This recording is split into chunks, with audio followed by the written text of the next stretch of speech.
థాయిలాండ్లో తిరుగుతూ షాపింగ్ చేస్తున్నాం అనమాట. అయితే ఇలా వెళ్తుంటే మాకు బాటా కనిపించింది. బాటాలో బాగుంటాయి కదా, అందులో 50% ఆఫ్ ఉన్నాయని వచ్చాము. ఇవి 3 చాలా బాగున్నాయండి. అంటే జీన్స్ మీదకైనా, స్కర్ట్ మీదకైనా, ఫ్రాక్స్ మీదకైనా బాగుంటాయని నేను ఇవి సెలెక్ట్ చేసుకున్నా.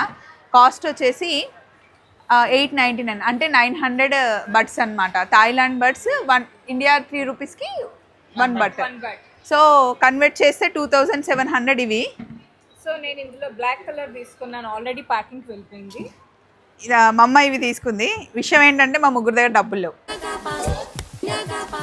ముగ్గురు దగ్గర డబ్బులు ఉన్నాయి కానీ వీళ్ళు యాక్సెప్ట్ చేయట్లేదు. కరెన్సీ లేదు. సో మేమేమో ఆలోచిస్తున్నాం వేసుకొని పరిగెడదామా. షూస్ బాగున్నాయి మేస్టర్, పరిగెట్టడానికి చాలా సౌకర్యంగా ఉన్నాయి. కానీ వదలాలనిపించట్లేదు. అందుకని సంపత్కి కాల్ చేసాం, వస్తున్నానక్క, క్రెడిట్ కార్డ్ యాక్సెప్ట్ చేస్తా అన్నారు. సో యూపీఐ కూడా తీసుకున్నాను. వద్దు, no they will pay, no okay.